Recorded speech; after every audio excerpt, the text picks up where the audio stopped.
Welcome, friends, to another edition of Crime Time with DutyRon and Ed Wallace. We are two retired New York City police detectives, and if you like all things true crime related from the police detective's perspective, hit that subscribe button, hit that notification bell, so you'll get all things DutyRon and my partner over here, somewhere over here, Ed Wallace, when we go live or upload another video. And tonight we have a really special guest. We have a forensic genealogist, Dr. Colleen Fitzpatrick. But before we introduce our guest, I want to just say a special thank you to you, the subscribers, the Patreon supporters, the channel members, and everyone who positively engages in our true crime community. You are what makes this a great place, and Ed and I give thanks and praise to each and every one of you. We want to say thank you to our replay viewers, the moderators who moderate and make this a safe place to express your opinions, but you have to do it respecting the guests and my co-host, and myself. Ed, how you doing tonight? What's going on over there?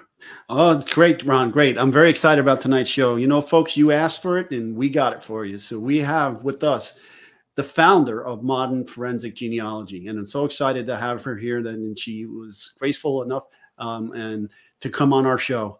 Yeah, I was thrilled when Ed told me he reached out to Colleen and she graciously agreed. We're going to have about an hour of her time to hang out, talk to you guys, everything forensic genealogy wise. And, you know, we know that in this case, the Idaho murders, our defendant that's in custody right now, we know Bryan Kohberger is innocent until proven guilty in the court of law. That's what our rights are afforded to all of us here in America. So we're going to talk about everything DNA. And we know that in part from the news and from the police chief that this case was solved with forensic genealogy.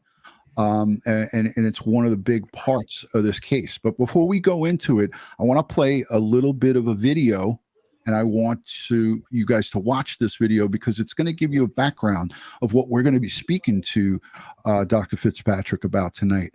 And she kind of wants us to call her Colleen, but I'm so used to, out of respect, calling her a doctor. It's going to be hard for me. So I'm going to try to stay true to my word. And we're going to play this video. Well, so let's take a peek at it, and then we'll get right back to you guys. Our colleagues at NBC News have confirmed with law enforcement sources that DNA evidence and forensic genealogy played key roles in the arrest of Bryan Kohberger in connection with the stabbing deaths of 4 college students in Idaho. Now, cities across the country, including here in Philly, are using this technique to identify other suspects. Following a crime, investigators will take any DNA found at the scene and cross-reference it with a national criminal database. But often, there aren't any matches. J.J. Claver is a retired FBI special agent and supervisor. He says law enforcement is increasingly turning to forensic genealogy to track down a suspect. More and more people are submitting DNA, so the population of DNA samples that are available for analysis and use in these investigations is expanding exponentially now. Law enforcement can use public DNA databases, or they can get a court order to get DNA data from companies such as Ancestry and 23andMe. They're not going to identify the suspect per se from that, but what they're going to identify is potential family members, and that gives them leads. The technology took off following the 2018 arrest of the Golden State Killer. And it's what helped identify Joseph Augustus Zarelli, previously known for decades as the boy in the box. There were a lot of third to fourth cousins. There was one second to third cousin that I was able to eventually link to the paternal side of the family. It's also what Philly PD is trying to do to identify suspects in some homicide cases. This is now exploding as a new forensic technique. But Claver says that getting a familial match is not enough to charge a suspect. And you would have to have sufficient evidence to link them to the crime, and one way to do that is to match a DNA sample from them to the crime. Sometimes that means waiting for the suspect to toss a cup or some chewing gum and pulling DNA from it to compare. If you're chewing a piece of gum, you throw that away in a trash can, public trash can, and you leave. Now that's abandoned property that can be collected by law enforcement and used as an investigative tool. And Klaver tells us that if investigators have enough probable cause, they could also get a court order to obtain a DNA sample from the suspect. As for the Idaho murder suspect, we should learn more about how police linked him to the crimes once he's extradited back. For the investigator. So there you have it, ladies and gentlemen. That was a really good overview of what we're going to be speaking about tonight, and it pertains straight to this suspect. Coincidentally, I believe that we're just moments away from him landing in, or he may have landed already in Idaho. So the wheels of justice is still turning and are in motion. Ed, I'm going to let you take the intro here. Okay, folks. So as I'm very excited to introduce our guest, Dr. Colleen Fitzpatrick. And as I said earlier, she's widely recognized as the founder of modern forensic genealogy. She pioneered the genetic genealogy for YSTR and SNP analysis for generating forensic intelligence and sometimes cold case decades old. Dr. Fitzpatrick's expertise includes the application of the whole genome sequencing to low-level and highly degraded DNA, enabling identifications that otherwise are believed to have gone beyond the reach of modern technology. She's twice been awarded 5th place in the prestigious International Gordon Honeywell Thomas Cold Case Hit of the Year competition in 2018 out of 61 entries from 14 countries for solving the 1992-93 Phoenix Canal murders, the first case solved using genetic genealogy in 2015, and in 2020 out of 50 entries from 20 countries for her work in the 1991 Sarah Yarborough homicide, the first case where genetic genealogy was used to generate investigative leads in 2011. So she has plenty of work. She worked on Holocaust literary frauds and other things, and she's working on trying to deal with mixed DNA samples and so forth. And as far as I know, she is the only forensic genealogist in the American Academy of Forensic Science. So without further ado, let's bring on Dr. Colleen Fitzpatrick. Welcome. Hi, Colleen. guys. Thank you. How so you guys much. doing today? Good, good. We're doing great. It's an honor and a privilege to have you on here tonight. Thank you. Not just for It's us. mine too. Yeah, not just for us, Colleen, but for our listening audience. And you know, educating is what this is all about. And I know that you have a lot to talk about here tonight with us. Did Ed do a okay job with the intro? Yeah, that's fine. I think there are too many numbers flying around. Next time you just say she needs no introduction, and then that'll do it. Doc, if you will, we have close to 1,700 folks watching us live here tonight, and it's going to continue to grow. If you could, I'll put you full screen and just give some of the folks a little bit about yourself, even though Ed just did it. Oh, okay. Hi, everybody. I am the pioneer in forensic genetic genealogy. As Ed said, I've solved the first case. I applied it to the first case in 2011. I solved the first case in 2015. It wasn't the Golden State Killer, by the way. And then I'm one of the founders of the DNA Dope Project, no longer with them, however, one of the founders. So that means that we were, again, pioneers with the SNP testing, the current revolution. And we did a couple of solves with that even before the Golden State Killer happened. So there you go. And since then, you know, the technology evolves, and, you know, we get harder cases, and we try to, you know, invent new ways of doing things. So in the end, we've had a number of success stories. We do more and more with less and less. So we're getting to some cases that are, you know, really tough, but yet, like the boy in the box, for example, that was unbelievably hard. Took 2.5 years to do the DNA on that. So that's what we did. And the rest is history. Mm-hmm. Wow. Great, great. So Doc, let's just kick off right from the get-go and jump into this with both feet. So normally, you know, we have crime scene investigators. We go out, like such as myself, and we collect possible DNA samples, whether it's blood, saliva, vaginal fluids, whatever the case may be, from our crime scenes. And then we send it to the lab, and the lab typically does a Y-DNA STR workup on the samples. And if they yield an appropriate profile, they'll enter it into COTAS. Now, just like in this case, there were multiple samples that were collected. What type of samples they were, we don't know.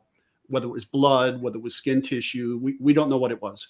Okay, whether it was hair, whatever. And so they, in this case, this horrific quadruple homicide of these innocent people in their beds, they grab the samples, send it to the Idaho lab, they work it up, put it into COTAS, nothing. So now, what did they do? They reach out to someone like you.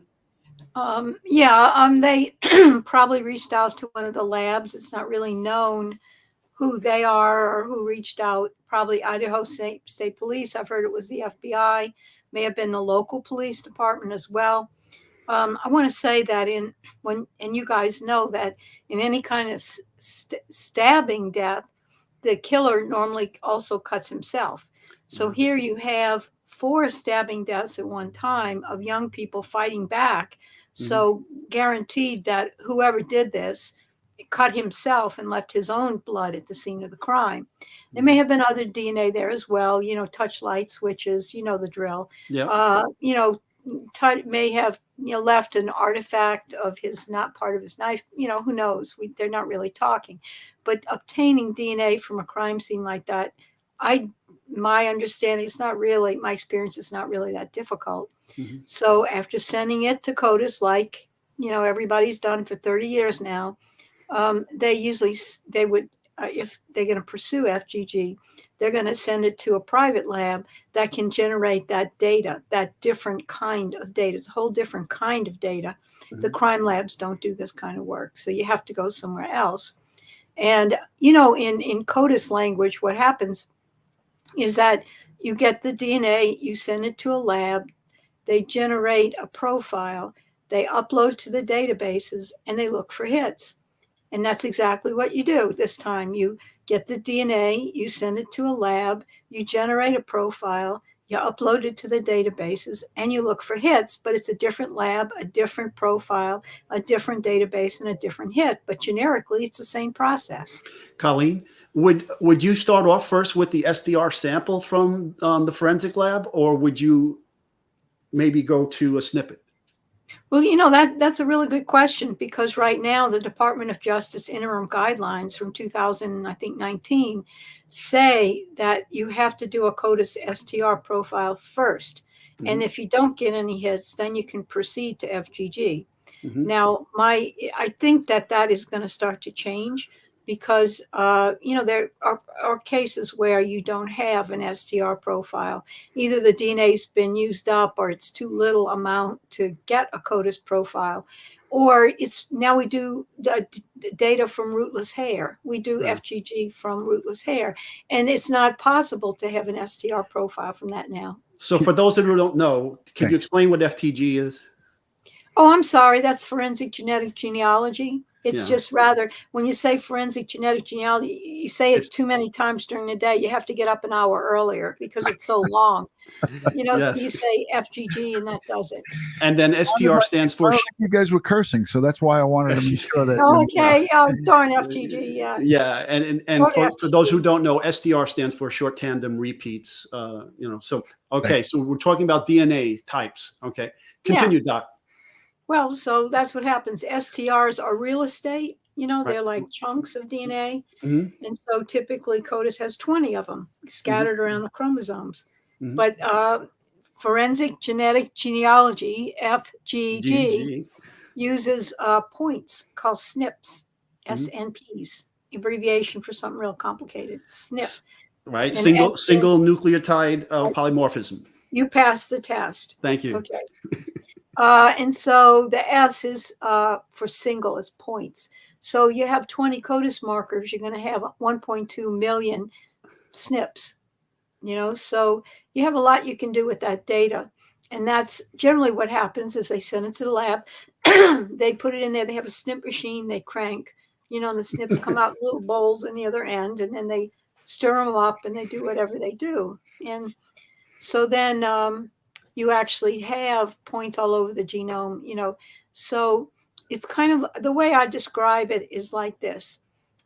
And I'm going to do an analogy with an adoption search, because you don't, when you do an adoption search, you don't know who the person is. You know, they happen to be alive and have a name, but it's the same thing you do for an unknown perpetrator or a John or Jane Doe case. You just don't know who the person is. So basically, first I want to dispel the myth that we use Ancestry or 23andMe. That was in that news clip, and it's absolutely wrong. Right. We do not, nobody has been successful with a subpoena against Ancestry or 23andMe. Right. Somewhere on Ancestry's website, they are proud to list the number of subpoenas they fought off during the year to get their data or get into their database. So we don't use those. We use 23andMe and family tree DNA only because that's the only way we can do it. Only 2 databases we are permitted to use. GED? Yeah, GED, MATCH. It's free. Yes. It's free. Hey, wait. So why? I got my GED. What? No, not that GED. No, not that one. He's the high school dropout. But anyhow, so yes. So what happens is like people go to 23andMe and Ancestry.com and they do their profiles in there, but they don't cross-link. They don't share information. So people can take their profile from 23andMe and Ancestry.com and then go to GED or Family Tree and upload their profile into those databases. Yeah. And where the GED database tells everybody up front, hey, we share our database with law enforcement. Yeah, correct. Are you on track? Yeah, well, it's a two different platforms. Mhm. GEDmatch was created for free, you know, to genealogists to go over. They don't do testing. All it is a big database. Mhm. And over time, the terms of service have changed. Mhm. So if I'm a regular genealogist and I want to use it, I can go upload it for free. Mhm. And I can choose whether to opt in or opt out to law enforcement use. And nobody sees my raw data. In fact, after I upload it, they take it away. They encrypt it or they tokenize it and it's gone. So all that's really available is a list of matches. Right. And so, you know, that's useful. And I can say, well, I'm okay with law enforcement seeing those or not seeing those as I see fit. Family Tree is a for-profit company that's been around for 20 years. And you are, once you are in their database, you are required to opt in. Well, you're not required. Let's say that's the default. And very few people, you know, opt out, because if you opt out and you don't let law enforcement use data, you have to leave the platform. You can't use any of their services. Some of the people have had their data there for 20 years. So, you know, it's pretty much, but yeah, that's the way it is. So those 2 platforms are the only ones that we can use. Right. So- I want to just say one more thing before you go. So I wrote some notes down on some of the stuff that I was looking at today, and just what you're saying here. Other companies let you have the opt out or opt in, but this Ancestry DNA or Ancestry.com and 23andMe, I heard another genealogist, another very famous genealogist, say they do not allow law enforcement to use their databases. They have deep pockets. What does she mean by that? Absolutely. They don't allow law enforcement to use their database. And as I said, they fight off subpoenas all the time. Go to their website, and somewhere in the bowels of their website, you will see the number of subpoenas and whatever that search warrant subpoenas that they have fought off during the year. The only ones that are successful, excuse me, have to do with credit cards, you know, payments or other things, you know, that do not relate to the use of their database. Okay, so getting back to the STR submission. So first you have to search STR in the genealogy database. No, you search SPRs and COTAS. Right. I mean, but doesn't law enforcement want you to look first in your databases with STR? No, we don't use STRs. We don't. So you use just that go at right to all. snippet. You get right to snippet. Yeah, we have to do COTAS first with the STRs. Right. Okay, now, let me just say something really clear, and then I'll kind of mess it up a little bit. There's COTAS with the STRs. Right. You do that, interim Department of Justice guidelines. All right. No hit. Oh my God, that's what we've been hearing about for 30 years, COTAS database. Then, if that doesn't work, you go to a different lab, you generate all the SNP data, you get the profile, and you upload it to GEDmatch or FTDNA. They don't talk to each other. Right. Okay, different. There's one little connection. And that is this. For years before, maybe 2015 or 16, the way that genetic genealogy operated was on the basis of the Y DNA. Right. So Y DNA, we were testing, I had my brother tested for genealogy because I wanted to connect with other Fitzpatricks, because Y DNA uses STRs, and the genealogy community has been using, Y DNA STRs for a long time.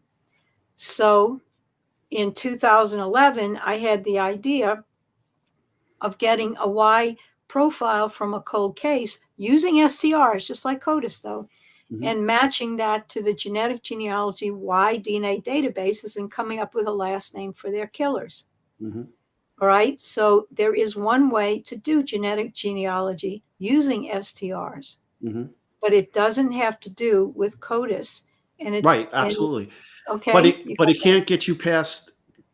It can't get you past your parents and your siblings, right? No, Y DNA or COTAS cannot get you past yourself or your immediate relatives. Correct. That's Y where I'm going. DNA is indicative of the male line and the family name. Right.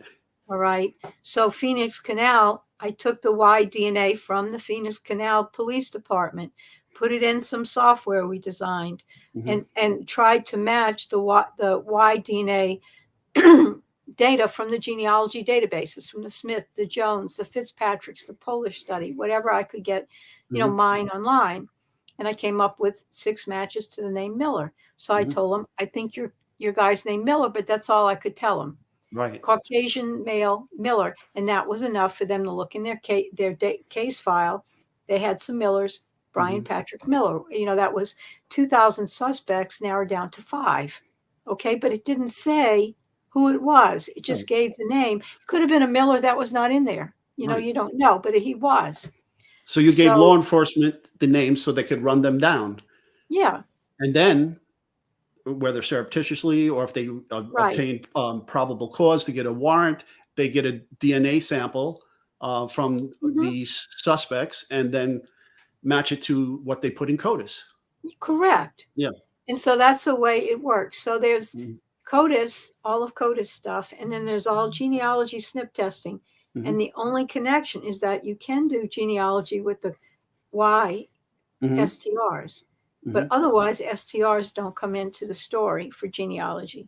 Right. If you want to get beyond the Y and look at cousins far removed. Yeah, correct. Right. Correct. Okay. That's it. You got it. we all okay with that? That's how we lost his hair. He doesn't have any hair because the science just blows his mind. Notes, and you guys got me going crazy here. I just want you to know that we don't use Ancestry. That's where it all started. Yeah, we don't do that. Okay. No 23andMe, no Ancestry. No, please don't. Please don't. I'd also like to correct some terminology. When you say familial matching, that pertains to COTAS, looking for immediate family members. It does not pertain to genealogy. Okay? Right. Now, there are certain states that don't allow that. There's only 14 that do. No, 12 that do. Right. So most states do not allow familial searching. I want to just jump in and say, how did they get this match? How could they have potentially got this match at that crime scene or at secondary scenes? Because he committed this crime allegedly and then went possibly to his residence in Pullman, Washington, and then drove across the country to Pennsylvania. And I think everybody in the chat wants to know, and I know I'm getting ahead of myself, and Ed wants to reach through the camera and choke me right now. No, not at all. But how do we, Colleen, come to law enforcement and the media and everybody saying that, as we heard in that first piece that I played, that genetic genealogy, came into play here? How do you think, in your professional opinion, and I know this is just an opinion, how would they come up with this suspect? Well, first of all, one of the things about COTAS is you have to be in COTAS to get a COTAS hit. So you have to already commit a crime, right? Let's just put familial searching aside a minute. Right. So, but in genealogy world, you don't need that because, when you, I was going to get ready to tell you that you don't need it because you make the identification based on a network of relatives. So I was going to say, suppose I'm adopted and I need to know who I am. I take a DNA test. Right. I give my DNA to the company Ancestry. Now, this is an adoption search. And they put my DNA in their hopper and they, crank the ice cream maker or whatever they do in the back room. And then they send me an email and they say, your results are ready. And they take my DNA and they compare it to everybody in their database. And they figure out who I share DNA with. And the more I share DNA with, the more closer I'm related to them. And the more distant I'm related to them. So I get my email. They say, go to your website. Your results are ready. I log in and I see a list of people. I don't know who these people are, but they give me an estimate. This one's your first cousin. This one's your second cousin. This one's your third cousin. This one is a great aunt, and I see all these people. So the end of it is what we really do is we take the people, because if they're all related to me, they're all related to each other some way. So we take the people and we move them around like a big Sudoku puzzle. And we get to a point where it's all consistent, diagonal square, everybody's related to everybody else just right. And when you're done with that network, there's just one hole left. And that's the person you're looking for. Okay. So when the law enforcement struck out, in this case with COTAS, they went to a private lab that does this and gave them their sample, and they uploaded it in a database and they got a hit. So some family member in his family tree uploaded a profile into that database and gave law enforcement a last name. No, it's not one. He's got many. We're not talking about Y DNA anymore. Right. We're talking about. Okay, we're talking about a list of cousins, DNA cousins. Mm-hmm. It's a group. It's a whole bunch, and they're all, this one and that one, distant, close. Mm-hmm. So generally, here's another way of looking at it. You get your list. You don't know who the people are, but you find out. You find out their name. You find out how old they are, and you find out where they live. Mm-hmm. And then you start building their family trees.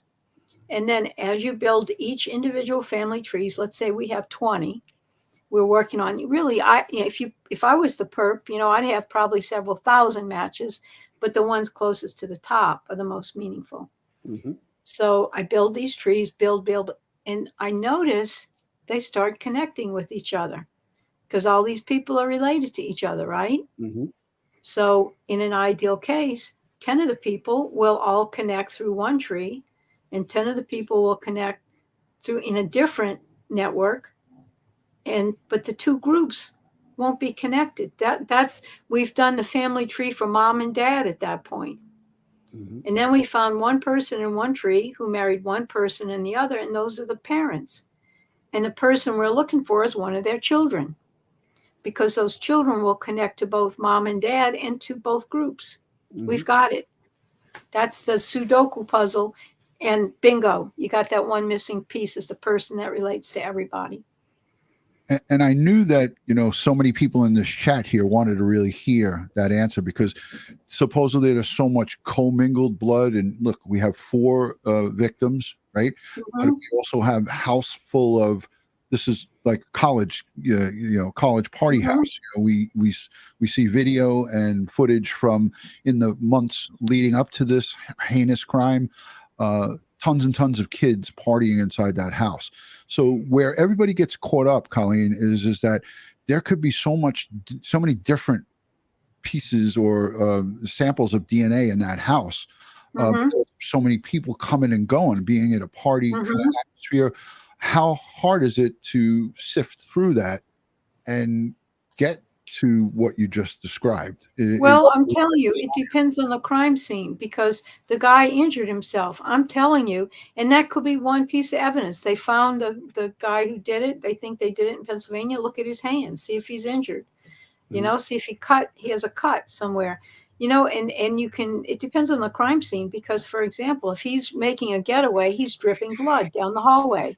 Mm-hmm. And there's blood from the bedroom to the front door. Who would have left that? Who left the house that was bleeding? Right. Where are these 90-degree blood drops on the floor coming from, or on top of the bedding coming from, on top of the victims? Yes, we had this discussion. Yes. And then, so now they get a court order. You know, they have probable cause to make an arrest and a warrant and search and seizure warrants. And so they get a court order. They buccal swab them. They get that Y DNA sample, and now they match Y DNA to Y DNA. Well, it's not Y-DNA anymore. It's COTAS. Well, COTAS, yes. Yeah. Y-DNA is like it's an earlier form of FGG. Yeah. It's an So earlier I'm talking form. Now, the STR you can sample. still use it because if you have a Y profile and you don't have any more DNA to do the SNP testing, you can punt, and still do that. I'm just saying that it's nowadays the big cases you hear are FGG or SNP testing and COTAS. Right. But Y-DNA is still there in a pinch. Right. I love that you said you could still punt. That's awesome. I love the football terminology, Doc. Or Tigers. Yeah. I have another piece I was going to play in the middle of the show here. This is Banfield talks about DNA, but I think she talks with, I'm sure that you're familiar with her, CeCe Moore, right? She's been all over the TV. And she talks about a lot of different things here, but you covered it all, so I don't have to play it. So that's the good part. Oh, okay. I was gonna play it, but I think it's going to be redundant into what you just described. But it's really only it's only 2 minutes. But she was on, and they were talking about this this case. But she did mention everything that you mentioned about these, the Ancestry.com, 23andMe. And I think this was the one that I wrote my notes and quoted her as saying they have deep pockets. She was the one. You know what? Maybe we'll play this for the audience to give us a break. If you guys want to just take a quick drink or something like that, I'll play it, and it's just 2 minutes. And then we can go into our questions from the audience. Yes. Okay. Absolutely. Thank you. Isolating the suspect's DNA from the crime scene. Right. That's the first part. But step 2 is identifying who the mystery DNA belongs to. A few years ago, if the killer wasn't already like a criminal with his DNA sitting in the criminal system, right? Well, investigators would have a really tough time finding him, right? Like the Golden State Killer. They couldn't find that guy for decades because he was a cop. He wasn't a criminal with a bunch of DNA sitting in a criminal system somewhere. But today, companies like 23andMe and Ancestry.com, they've got all of us, like criminals and non-criminals alike. We're all spitting into a tube and mailing it off to these companies voluntarily. We're sending in our DNA. So all cops have to do these days is call up those databases and submit the killer's DNA sample. And then voila, up comes an entire family tree. And likely that killer is somewhere in that family tree.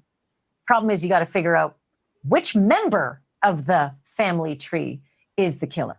And for that part of the process, I want to bring in CeCe Moore. She is an investigative genealogist. She's known as the DNA detective. She's helped identify more than 200 violent criminals. So CeCe, this is tricky and it's fascinating, but you got this massive family tree, maybe 30 or 50 or 100 members of a family.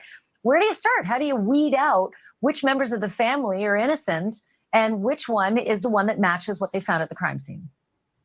Well, taking a step back, it's not quite as simple as you just laid it out, because Ancestry DNA and 23andMe, which are the largest databases by far, actually bar law enforcement from using them. And so we are limited in this work to the 2 smallest genetic genealogy databases, which are GEDmatch and Family Tree DNA. And so we can only compare against a total of about 2 million genetic profiles. If somebody's DNA is being used for these cases, they have consented to that. In GEDmatch and Family Tree DNA, they have been notified that law enforcement is using the databases, and they have opted in or not opted out in one case. So there, the opting part, that's the fascinating part, because I know that early on in the 23andMe and Ancestry, it was kind of open season until they freaked out and thought, oh gosh, don't get our company involved in this. And then it became an option for us, the customer, to say, yeah, I'm fine. You can pop my DNA into any database, or no, you may not. Don't we have that option? No. Ancestry DNA and 23andMe will not allow law enforcement to use their database, and it has never been used for investigative genetic genealogy to my knowledge. And I'm pretty dialed in. I think I would know. I actually approached them back in 2011 and 12 and asked them if they were willing to work with crime scene DNA. They made it very clear from the very beginning they would never be involved with this. They have deep pockets and big legal teams, and they will fight any effort of law enforcement to get into their databases. I think that's enough. But yeah, it was redundant in what we covered here. But she corrects that reporter because the reporter was saying things differently. And I saw you smiling, Ed. What do you got to say? No, it's just, the doctor must have been like, shaking her head. Really, again, here we go again with a news reporter saying 23andMe and Ancestry.com and so forth and so on. So glad we cleared the air about that. But, one last thing before we move on to the audience questions. Doc, I know you're doing a lot of work on mixtures. Are you have any new developments with that in terms of being able to separate commingled DNA? No, not really. It's still in progress. I mean, I don't have a lab. I work with other companies sometimes on that. Mm-hmm. But right now we can do mixtures if the male or the bad guy is the major, a clear major over the good guy. Let's put it that way. Mm-hmm. And then we can't do three-way mixtures or complex mixtures. It's got to be a simple mixture with the bad guy, a clear major contributor. That's it for now. Okay. Well, no, hope for the future. Oh, but wait, there's more. There's more. Because you can do Y DNA on mixtures. So if you have a mixture, get a Y profile done, and maybe you can come to me and get it compared to the genetic genealogy databases. I'm the one that really does that analysis par excellence. So, if you have a mixture and it's not a clear major, your bad guy isn't a clear major, you can still do the Y DNA. So don't give up. All right. Sounds great. So let's go to those questions, Ron. Let me add myself back in because I have about 7 questions. You answered several of these. So I want to say thank you to Chanel and Midwest Nice. She's a anthropologist. Midwest Nice send in questions. The doc already answered it. Talking about the databases, why they won't let law enforcement use it. We just doubled down on that. Here, this question comes in from Lee. Lee, she says, I recently had my genealogy analyzed. Could you, doctor, please explain to me how my shared DNA can help catch a bad guy in the future? Thank you, and I appreciate your time. Well, assuming you're on GEDmatch, you have uploaded you didn't say what company you use, but assuming you have uploaded to GEDmatch or you're on Family Tree or have uploaded to Family Tree, it works that, for example, suppose I'm on the list of the bad guys' matches. So I share DNA with them. Let's say I'm a second cousin or something like that. Well, on GEDmatch, what you can do is click on my kit number on my account, go over and see what my matches are. So I may have had my father tested, but my father doesn't appear on your list. So therefore, I'm related to your perp through my mother's side. So that's a real, easy way to understand how knowing who I am and how I match would benefit finding the perp, because you've just cut your work in half as far as seeing what my connection is. It has to be through my mom.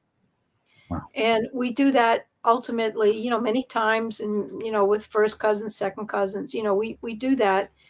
And knowing, finding out who you are, you're on the list. As I said earlier, we build your family tree out, or you may already have one on Ancestry. Thank you very much. And we build your tree out, and we start to look how you connect with some of the other matches. And we start making those 2 networks I described. And then once we have that, you're somewhere in there. You've contributed to how it's all being built with all your information. Wow, and it's unbelievable, this science. And, to think 20, 30 years ago, it didn't exist, right? Well, it always existed. It's just nobody found it and used it for law enforcement until the 90s. I'm saying applied in this Right. fashion, you know? Well, SNPs have been around. 23andMe was founded in 2006. Right. It just took a while to get those databases. In fact, an interesting little asterisk in history here. In 2012, I was asked by the Irvine Police Department to meet to talk about the Golden State Killer case. So they wanted why DNA done to see if they could get his last name. And when I went down there, I brought some slides with me with an idea I had. And I said, you know what? You could go to police departments, fire departments, the military, and ask them to give their DNA to make a GEDmatch or an Ancestry-like database to do the SNP testing, and that way I said it wouldn't matter if you had genealogists like GEDmatch does, or you have these other civil servants, as long as you have a cross section of America. And so they thought about it. They said, yeah, wait a minute, that might work. Let me think about it. And so after that, I went to a couple of different police departments as I was doing, and I proposed my idea. And one of them said that it wouldn't work because of contractual reasons, that when the police, negotiated their contract, that they'd say, well, we need certain concessions in return for giving our DNA. And so he said that wouldn't work. And then the second police department said, well, there's crooked cops too. And it turned out the Golden State Killer was a crooked cop. Come on. Mm-hmm. So at that point, the technology existed. GEDmatch was very small. Those big companies, it didn't even come up that they would or would not use, allow forensic cases. And so the idea was an idea whose time had not yet come. It wouldn't have worked. We had to wait to 2017 because the SNP testing has been around for years. People have been experimenting with that, but it had to wait for the databases, GEDmatch especially, to get big enough that you had a really good, solid chance of making it work. Mm-hmm. That's a great story, because when I was in the NYPD crime scene unit, and our DNA lab with the New York City Medical Examiner's Office came online, they wanted our elimination DNA from our crime scene investigators. And it was a collective bargaining issue with the detectives union and the police department at first. And we did end up giving up the DNA for the database for elimination purposes. And the same thing, when I went to work for the New York City Medical Examiner's Office, we're an ASCLD lab, and, we had the biggest DNA lab in the country for a city, a local government. And I had to give up my DNA there when I worked for them as well for the database, so that I could be eliminated as a potential source of contamination. Mm-hmm. So, yeah, 100%. 100%. I mean, that was COTAS. That was right. COTAS. That was COTAS. This wasn't a commercial database, a commercial. Right. And the crime labs and the MEs don't have the equipment to do that. No.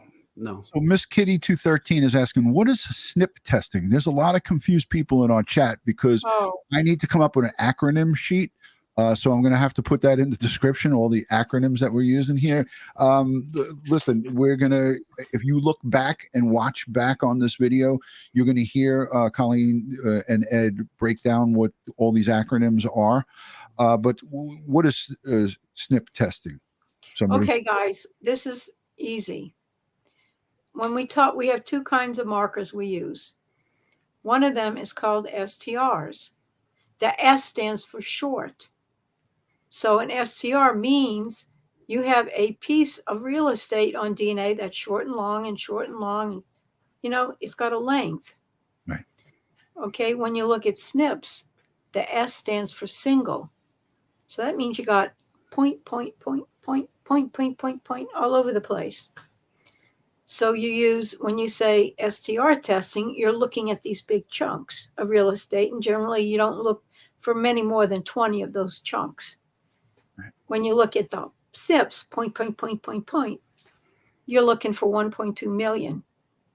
Oh. So SNP testing is different. You use a different machine, different software than STR testing. STR testing has been around since 30 years. Right. SNP testing for forensics has only been around for a few years. Mm-hmm. There we go. Remember the history here, right? It was RFLP, and then it was PCR, and then it was STR, and then LCN, and somewhere in there between STR and LCN, SNP came in. Something like that. Yeah. I'll buy that. I'll take that. Matthew Bradford sends in a $5 super chat, and he says, Thanks, Matt. Yeah. What's to stop an FBI agent from just creating a fake personal account to 23andMe and submitting a sample that way? That's a good question. A fake sample, so it's not a crime scene sample? Yeah, I think that's what he was referring to. Okay, if it's a crime scene, they have to get it generated by one of those private companies. And I think that's a good question. Oh, I know what. I know how to answer that. Because 23andMe and Ancestry do not accept outside uploads. You have to have the DNA, you have to spit in a little cup and send it to those companies. So your perp is not going to spit in a little cup. Yeah, Got that? Yeah, that won't work out well. And 23andMe doesn't share with anybody anyway. So that was thank you for the super chat, but that in real world that's not going to happen. Right. But yeah, thank you so much for that. Hey, I just wanted to say quickly to everybody, you are watching Crime Time with DutyRon and Ed Wallace. We are retired New York City police detectives, and we have with us tonight Dr. Colleen Fitzpatrick. She is a forensic genealogist, and I'm going to show her website real quick, but we have a couple more questions that we want to get to, and this is her website. You guys can go on there. It is linked in the description. I'll go full screen.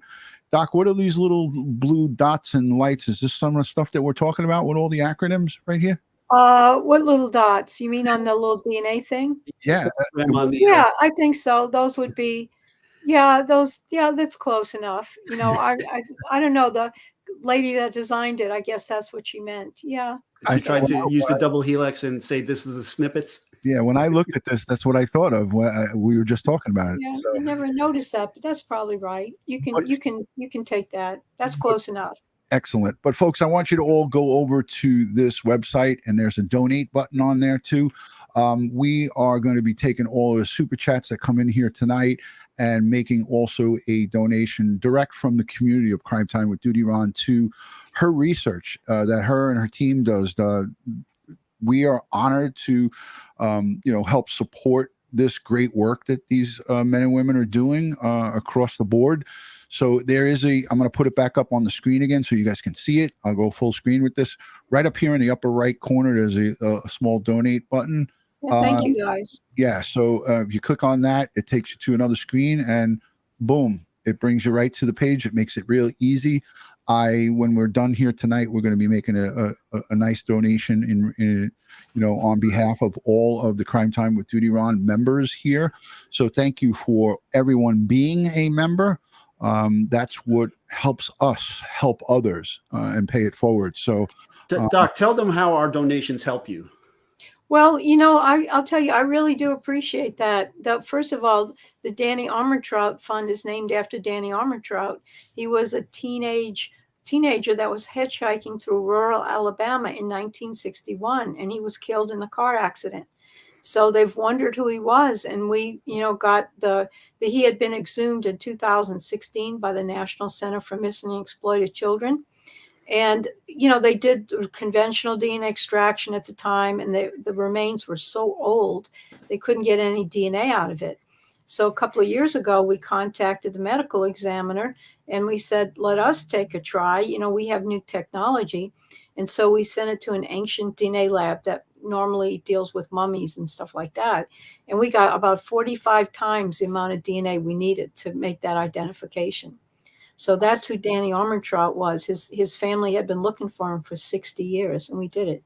So what we do is we apply the money to, cases where, like in this case, the medical examiner in Bibb County couldn't afford, the cost of lab work. And, we make very little on each case because the costs are so high with the labs, the bioinformatics, the uploads. So what we do is we, cover the cost for those agencies that don't have any funding to have their DOE cases. We just had 5 DOE cases. We notified about 5 DOE cases last night from Colorado. So, we'll use all that money to go toward the casework, that we do, and cover all the expenses. And we had another, we had another, I think 5 other cases come in yesterday from DOEs. Now, violent crimes, we try and get grants for, but, and we do that too. So we live, the agencies sometimes pay us, but when they don't, we'd love to be able to cover some of the other cases, that we think are worth doing. That's fabulous. And I'm seeing lots of people coming in with generous super chats. Timmy Acosta with $50, Ron Daniels, Fuzzy Doxy, Tish Lish, and such wonderful comments. Tish Lish says you should not have your esteemed position listed as Colleen. Well, that was her choice. I didn't list her as Colleen. While you men have your credentials listed as full names listed. Well, yeah, listen, you can call me Doc. Whatever. If you feel better, Doc works. Well, but when Colleen set up her profile, she put that in. I did. Oh, that's where that went. I just thought you want to know that it was me and not, Joe Smith from, who's delivering an Amazon delivery or something. PJ Hay says, thanks so much. This was absolutely fascinating.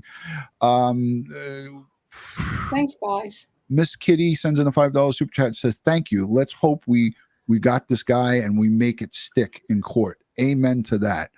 Fuzzy Doxy says, thank you for your work. And Timmy Acosta says, thank you, Colleen. Keep doing what you're doing.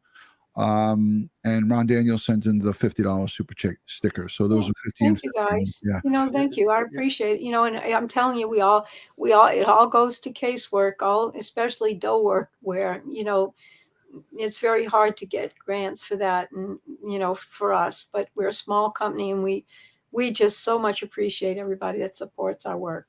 Yeah, and thanks, Ruth. And we thank you. We thank you for the time and all the effort that gets put forward by not just you, but all in this field. It's just a great thing to have. They supplement law enforcement, and they help lots of people get answers that they so very deserve and look for. And we have a great audience, and they love being educated on this stuff. So we can't thank you enough. Retta, I see Retta coming in. I know Retta. Hi. Retta with a super sticker, $20. Thank you. So here's coming from Danielle Cole. She sends in a question. She's a Patreon supporter and a channel member. And she says, hi, DutyRon. I may not have all the facts, but I haven't yet heard the report of the exact nature of the DNA evidence. So my question is this for the doctor. What if the DNA found was not from blood and or not from under any fingernails of the victims? What if this is simply some form of touch DNA? ? How could that impact this case from the prosecutor's standpoint, especially given these young adults reportedly had numbers of classmates and friends frequent their home? And I think I touched a little bit with you on that earlier, but she says also, as always, I'm a huge fan of you and Ed, and I'm so thankful for the knowledge and insight that your channel offers. Thank you so much for that. Doc, any thoughts on that one? Well, I'm saying if you have to rely on touch DNA, you rule out everyone else. I mean, you can do genealogy on the touch DNA as well. You know what I'm saying? So, let's say that I think they don't have to do touch DNA and then it could go back to, they could get samples from everyone else was in the house and certainly the victims and do elimination testing. They could have done that as well. To come up with DNA from somebody who absolutely should not have been in that house. Right. But I'm saying that they must be sure they have it. Right. It has to be a context. It has to have probative value. I mean, it could be touch DNA, but it could be touch DNA from the victim's clothing. It could be touch DNA from bed sheets or, it could grab the clothing and stab somebody. Exactly. Right. But whatever it is, they got it. They made an arrest, so they got a COTAS match to that DNA. They figured it out, so he has to explain why he was there, and I think he's going to have to explain why his blood was at the scene. I think. Me too. Me too. We did a show on knives, Doc, and the wounds, and how, you know, sometimes when you stab somebody, the knife blade hits a bone inside, stops the blade from moving forward, and your hand slides up and gets cut. Yeah. We talked about a lot of that in the past. Here's one from someone who's a volunteer. It's Kimberly H., and she says, I am a volunteer genetic genealogist with a lot of experience. I have solved 3 unknown cases and now want to work on cold cases. Doc, do you have any advice? Thank you in advance. Kimberly Jennings. Thank you, Kimberly. Doc, anything for her? Yeah, I do. What I'm going to suggest, we get, you know, applications from time to time of people that want to work for us. You know, we're kind of picky, you know, let me put it that way. So it depends on the how difficult the cases were that you worked on, because in general, genealogists that do adoption cases, and almost everybody does, you use Ancestry and 23andMe. You can. Now, when you start to use only GEDmatch and only FTDNA, you don't have the 30 million from Ancestry and 20 million from 23andMe anymore. You're dealing with 2 million profiles. So for the amount of data you have is highly restricted, and you can't reach out to one of the matches, you know, unless you discuss it with the detective. You can't in adoption world, you know, you may see a first cousin and you can reach out to them to some extent to say, hey, did your Aunt Mary have a kid that you don't, you know, that she never, you know, that she put up for adoption, things like that. But what we do, you have to basically work undercover. You can't, you know, routinely just reach out to matches, and you don't have a whole lot of data to work with. So if you're interested in doing this, try and find cases where, you know, you really basically solve them on GEDmatch. We had one person write in once. She said, I said, well, tell me what your favorite case or the hardest case is. She said, well, I had an adoption search and I was on Ancestry and I came up with 6 first cousins. And mom was one of 5 children, and 4 of those first cousins were on mom's side. So mom had to be the kid in the family that didn't, you know, wasn't the first cousin. You get that? So once she had the first cousins, she just looked up in the census. She said, oh, okay, there's the family with 5 kids. I have a cousin for A, B, C, and D. One woman doesn't have that must be mom. And then went on the dad's side and did a similar hat trick. And that was her hardest case. And so, you know, that's a walk in the park. I mean, you don't have to know anything about DNA or tools or anything.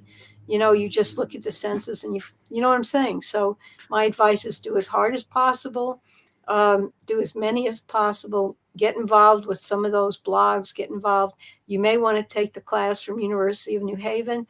They have a certificate program now. You have to be real serious. Mm-hmm. Hey, Doc, one of our good friends, Sergeant Bill Cannon, retired. He has his own talk show, Police Off the Cuff. He writes in, will genealogical DNA technology dwarf COTAS? I think it will, because COTAS is a depreciating asset. Our community has discussed that the people in the beginning of COTAS in the 90s and the 2000s, they're dying off. And if they were rapists, they aren't out there raping anymore, let me tell you. So, you know, that as the genealogy explodes and COTAS is a depreciating asset and is dying off, of course, genealogy is going to come and be a major tour de force. Now, I want to say I did a survey 2 years ago of 100 cases at random that were solved using forensic genetic genealogy. And I analyzed how many of those involved perps that didn't even have a driver's license. I mean, didn't have any record. You'd never find them. And then I looked at how many of those perps had committed crimes before COTAS. Only before, maybe they died since then. And I found out, and then the rest, you know, who misdemeanors, felonies, whatever. But just those 2 categories. And the answer was 37% of those 100 cases, either the perp was not in COTAS and never would be, didn't have a traffic ticket, or he died a long time ago, or he stopped committing his crimes, and he would never have been found without FGG, 37%. And that's the minimum. If you add some of the misdemeanors and felonies in there, I didn't mess with all that. It's too complicated. That either were, because you don't know if they're collectible or not. You don't know when the laws changed. If you count those, it would be way higher than 37%. So this is going to be this is a revolution we're living through. Wow. So we got a question from over in the UK, it appears, with a $10 pound donation. James L. Can you read that, Doc? He says, thank you very much. How long does a sample have to be analyzed and not degrade? Why is the Y chromosome and not the X? Well, first of all, the Y chromosome is clean. You know, it's the male, it's associated with the name. No ambiguity in that. The X chromosome is funny because I have 2 and the guys out there have 1. So, you know, the inheritance pattern is kind of jigsaw, you know, like my dad has his, how does it go? My dad has 1, my mom has 2. So when I inherited it, I get like kind of I get my dad's X and I get sort of a scrambled eggs of my mom's, you know, so, and then my brother gets only my mom's. No, yeah, only mom. So it's funny, you know, but the Y is like a superhighway back along the male line. Wow. And the other question was, what was it? It was how much time? What is it? Before it degrades. Well, you know, that's funny. You should ask. We've seen cases within the last couple of years that had no DNA. You know, for some reason, the bones were out in the sun. I don't know what happened. But I've solved, you know, I was working on the Titanic baby, and that was from 2012. And that baby was exhumed in about 1998 after 80 years, 85 years or so. And they had 3 baby teeth, a little bit of wrist bone, and there was enough DNA left that we made that identification. And that grave had been in like acid rain up in Halifax. The baby had been interred. Most of the baby's remains were gone, just a few tiny shards of teeth. And that was enough. That's fascinating stuff. Hey, I wanted to just a little bit off topic here. Well, it is about the topic. Pullman Moscow Airport, Regional Airport. Brian Enton from News Nation is reporting that about an hour ago, it says the plane has landed. It's ultimately going to I'm just going to let this play. It's kind of a small airport between Pullman and Moscow. I've driven by a bunch of times since I started coming here. There's like a couple little small commercial flights per day, but it's a pretty... All right. So he basically, I listened to it while you guys were talking, and essentially the airplane just landed just a short time ago. So he is in Moscow, Idaho. And that's good because the wheels of justice can start turning. We're looking for this probable cause affidavit, Ed. They said that they would release it once he's there, but there was a gag order that was issued yesterday. So some of this stuff is getting a little bit sticky when it comes to the legalities of this stuff. I'm going to have a criminal defense attorney from the Washington State area join me tomorrow, I believe, and she's going to go over some of the stuff legally because, you know, I'm not sure if this gag order, is tying in to this probable cause affidavit. It can or it can't be, and it depends. If the judge all of a sudden told the prosecutor and all of the detectives and all the defense attorneys that they can't speak about it, there's a gag order, it might also cover this probable cause affidavit unless it legally has to be put out under the state of Idaho. And I'm not really well versed on the laws in the state of Idaho. You asked me something about New York, and I could tell you, but not Idaho. So, Doc, you want to handle this question? What's that? Do women inherit more DNA from? Well, let's say this. I inherited half from my mom and half from my dad. That's it. Now, what percent I got from each grandparent, you know, what percent of moms really came from grandma, I don't know. It's, you know, up for grabs on that. So not really. It's, you know, it's statistics. All right. Can I ask you how important, because people are asking this over and over again in the chat, how important is recovering the knife, murder weapon? I don't think it's that. Well, I don't know. What do you think, Ed? I was going where you're going, Doc. It's not that important. We know that what kind of weapon was used from the postmortem exam, and so whether we recovered, I've been involved in many cases where we didn't recover the murder weapon and still got the conviction. Right. Yeah, the DNA was there. He's got to explain it. I don't know how he can say he's going to be exonerated. I don't know. There must be an inside story there that nobody's really bringing out. Yeah. Well, I think he's wishful thinking. Right. So people in the chat are saying that the airplane hasn't landed yet. It looks like Bryan was reporting. I guess he's there waiting for it to land. So just be patient. It's going to land. It's going to be landing shortly. So if it's not on the ground, it's pretty close to it. But yeah, the forensics and the DNA is. I want to ask this. Okay, Doc, how concrete is that match? See, this is what everyone wants to know, and I don't know if there's a set answer for this. How concrete for the case, for the prosecutor, if they have a 100% match to this defendant, how accurate is that? Well, 100% match to the defendant. You mean COTAS? Yes. That is the realm of the DNA analyst to answer. And I would imagine that in a case like this, the probability is more than 1 in 10. It's like 1 in trillions, maybe. I don't know what the markers are. I can't say. But the COTAS is that is what's going to make the case. With any of these matches, they do a statistical analysis in the community, and that has to be, it gets brought out in court. So like 1 in 100 million, 1 in 1 trillion could possibly have the same DNA. Let me say it. Let me say it right. The way they put it in court, to make sure they don't say there's 100% chance it's him. They don't say that. Right. What they say is there is a 1. Let me make up some numbers.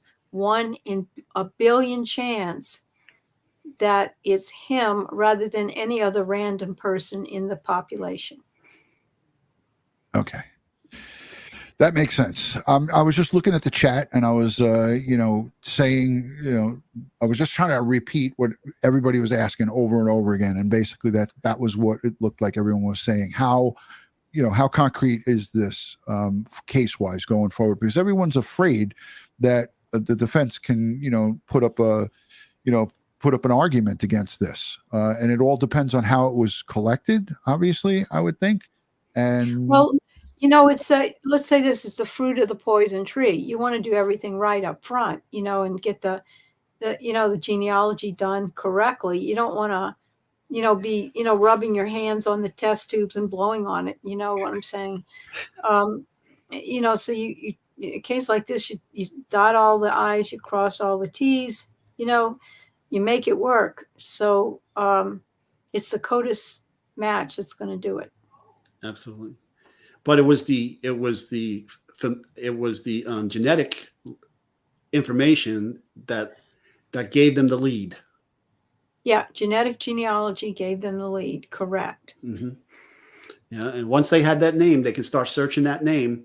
And guess what? Mm-hmm. Oh, they found out that this guy got stopped in August for motor vehicle violation and was issued a summons, a citation for not wearing a seatbelt while driving the white Hyundai. Okay. And then they find a white Hyundai that's registered in Washington State under the same surname. Okay. And then, all the connections just, all the connections are getting tighter and tighter on this individual. And, I have a question too about whether he had his cell phone with him. Yeah. If you have your cell phone, Right. We talked about that too on another show, Doc, about how, geofencing. Yes. And how the cell phone towers ping and, they should be able. It's not the cell phone towers, it's the wireless networks that you ping. And that's what and in an area like Moscow, that's rural rather than like here in LA, Orange County, it's easier to isolate those phones you need to look at, especially at 3 o'clock in the morning. Right. What are the ones that are moving around in that house, at the right place in the right time? So if he had his cell phone, he's not all that smart. He's not all that smart anyway, but I guess he's even less smart than I would imagine. If you look at the body cam footage in Indiana, they were stopped 2 times, once at 10 o'clock in the morning and then again at like 10 to 4 in the afternoon. But in the very first stop, which I watched just earlier before we went live, the father had his cell phone on his lap and he had the maps open. And I'm sure that the son had his cell phone too. And they were driving across the country. How important is that car for DNA as well. Now, 7 weeks later, people have argued that he can go and get that car cleaned, get it detailed, the interior I'm talking about, not the exterior, because the exterior is filthy. But could he go and get that car cleaned and detailed and clean up? Let's just say, for argument's sake, he committed these murders and got in that car and drove off in that car. Now you get that car right after these murders happen. You got a treasure trove of stuff inside that car. But let's be real here. It's 7 weeks later. This car is recovered on Friday morning, early hours of Thursday into Friday morning. What's the chances of anything being in there, Doc? Well, I can't say because I don't know. There's always this low cards principle that says if you're somewhere, you're going to leave your evidence behind. You're going to take evidence with you. There's a transfer. So when you get in a car, okay, you're going to transfer whatever dust, whatever, your hair might be in the car, whatever. But he's probably carrying blood with him from the scene. Where does it occur? Is it dripping? Is he, cutting his finger? Is it drips of blood of his own? Is he have blood on his clothes and he sits on the seat and it makes a stain or something? You don't know. And it's hard sometimes to clean up. Just because you detail your car doesn't mean you're going to get rid of all the chemical and stains. You're just going to make it look nice. You see all those late night TV crime shows, where the guy tried bleach to clean the rug and they pull up the rug and luminol's right there, shows blood underneath the rug and it looked clean to him, and you see those where they took the car apart and there's some blood drops right in the little crack between the window and the roll up little slot where, you see all of that. So, right. You really go over with, when you detail, you clean it, here you polish it, whatever. But when you do it, look at it forensically, you're going to go over every single millimeter, really every crevice. Careful. Right. So can that detailing, that kind of gross type cleaning, big cleaning, cover all those little millimeter cracks? I don't think so. No. People argue that the dog, Murphy, from the crime scene, one of the victim's dogs, was separated from them. It was in a crate in a separate room. But if that, in fact, was a fake book rumor and it wasn't true and the dog was walking about and maybe brushed up against this perpetrator inside that house, or, now you could talk about, or just hair that's inside that home underneath his feet or somehow put onto him. You never know. Well, we had a case here. And that the dog hair. Suppose he's got dog hair in his car. Exactly. And the dog hair, and you have DNA from the dog. There's plenty of ways to go with that. We had a case here in Staten Island, homicide committed here, neighbor against neighbor, and then the guy fled. Okay. And he was picked up in Wisconsin.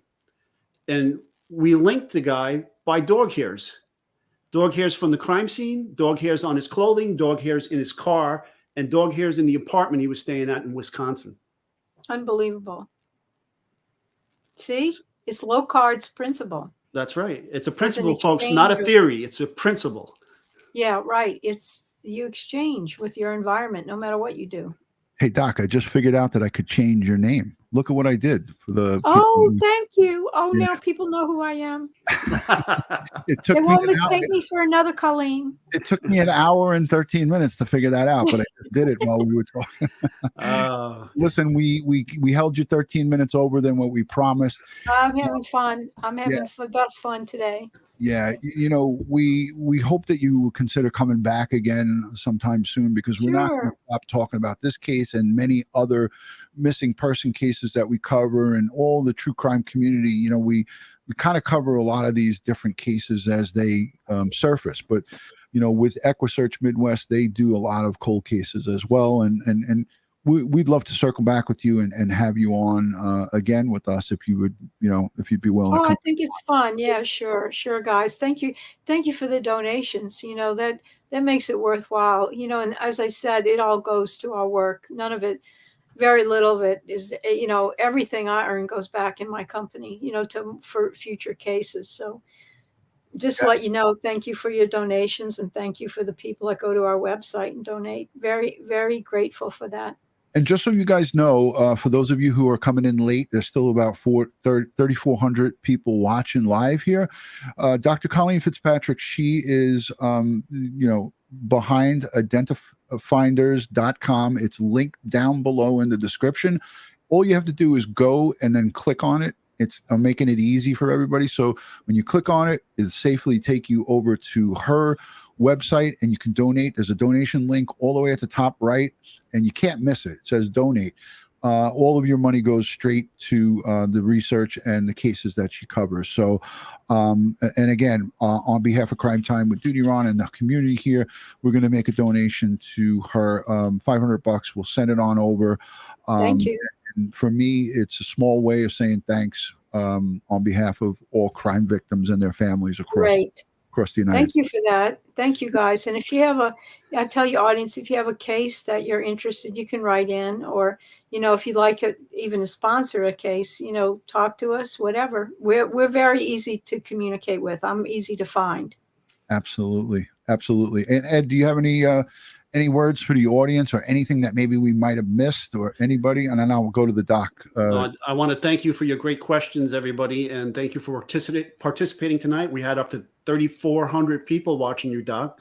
And we'll get more once we post on YouTube and people find out that you were here, and they'll jump on.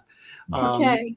So, Doc, I want to thank you for your generous time and coming on here and educating our audience. I enjoyed it. I love just answering questions like that because a lot of them make me think, but not too hard. I think all day. So this is kind of like fun thinking.